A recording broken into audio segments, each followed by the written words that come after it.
It was July 3rd, just a day before fireworks were set to paint the sky in celebration. But in the heart of South Park Mall, the tension was already crackling like a lit fuse. At exactly 4:42 p.m., a tip came through to mall security. A black Jeep with Michigan plates. 2 black males. A catalytic converter. Gone. Pole number 47 became the starting point of something far bigger than a simple theft. And what started as a routine surveillance tip quickly spiraled into one of the wildest high-speed foot chases the precinct had seen in months.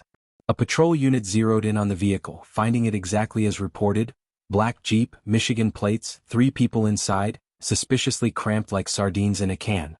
One officer cautiously approached. "Can you just roll your windows down?" he asked, his voice steady but firm. Silence. "We got a call about this vehicle," the officer said again, trying to piece together the confusion from the call. "They said 2 black males were cutting catalytic converters off cars at the mall." A man in the driver's seat shook his head. "No, that's not us." "But they gave this plate," the officer pressed. "Wrong plate," the driver insisted. "Wrong people." But the officers had been here before. Too many times. Wrong people, right plate. Right vehicle, wrong day. Still, protocol had to be followed. "I need you all to step out of the vehicle one at a time. We're just going to figure this out." The hesitation inside the Jeep was palpable. Eyes flicked toward the mirrors. Hands shifted nervously. That moment of indecision, it was all the confirmation the officers needed. "Step out of the car," the officer commanded.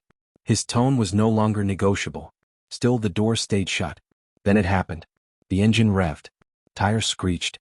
The black Jeep bolted down the road like a bullet fired from a loaded chamber. "We've got a runner." The chase was on. The police radio lit up with frantic chatter. "They're heading southbound on Lake 30, now westbound Columbia, speeds escalating, preparing for bailout." In the stolen Jeep it was sheer panic. Inside were 3 suspects, later identified as Alexander Fairchild, Demmer Gulson and Rodney Adams. Between them, a trunk full of catalytic converters, 17 in total, one of which would later match a victim's vehicle reported just hours earlier. Squad cars boxed the suspects in. A K-9 unit arrived. One officer gave a quick nod, and the dog lunged with mechanical precision. "Hands? Hands? I want to see your hands." The chaos exploded into the summer air. Fairchild hit the ground. But the dog didn't stop. Clamping down, it dug into his arm, eliciting a raw human scream that pierced through even the sirens. "Please?" "I laid down." "I laid down," he shouted in agony. "Put your hands behind your back," the officer barked. The other officers wrangled the 2 remaining suspects. The struggle was over, but the outrage was not. "I got diabetes, man," Fairchild gasped. "You got to call an ambulance. I can't be getting bit like that." EMS was on the way, but the consequences were already sealed. His blood sugar was crashing. His adrenaline was spiked. But nothing he said now could rewind what just happened. "You shouldn't have run," one officer muttered coldly. "I didn't run 'cause of y'all," Fairchild replied. "Y'all caught my girl talking to the wrong guy. That's why." Whether true or just panic-fueled desperation, the moment passed. Fairchild sat on the curb, his face bleeding, sweat dripping down his shirt, breathing ragged. His pride and excuses shattered in the back of that cruiser. As the K-9 handler checked his partner, Fairchild continued to rant, "That dog bit me for nothing. I laid down. I surrendered." "You should have stayed in the car," the officer said. Meanwhile, officers returned to the black Jeep. Opening the trunk was like uncovering buried treasure, if that treasure were felony evidence. 17 catalytic converters. A DeWalt saw. 2 phones logged into social media accounts. All of it photographed, tagged, and submitted into evidence. Even more damning was the match. One of the converters belonged to a car parked near Pole 47 at South Park Mall, where this all started. The car's owner, Alexander Deert, had no idea his vehicle had been tampered with. Police called him to confirm, and the timeline clicked into place like puzzle pieces finally fitting together. Back at the precinct, charges were formalized. Fairchild, fleeing a police officer, theft, possession of criminal tools. Adams and Gulson, felony theft, receiving stolen property, aiding and abetting. They didn't just run from the police.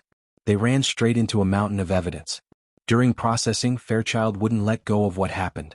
"My mom got bit too. That dog bit my mom," he cried out. "You brought this on yourself," the officer responded. "You ran. You escalated it. You had me on the ground. I was laying flat. That dog had no reason to bite me. Still cuffed, Fairchild begged one last time. Can you at least wipe my face? Please, man. My face is burning. One officer complied, dabbing sweat and blood from the young man's brow with the corner of his shirt. Catch your breath, he said quietly. You're gonna need it. As Fairchild sat there, bloodied and broken, the full weight of what had transpired finally caught up to him. He wasn't a hardened criminal. Not yet. But he had made choices. Bad ones. Ones that would haunt him now in ways far worse than tooth marks or police records. That night, fireworks still lit up the sky. Kids still waved sparklers. Families gathered for barbecues.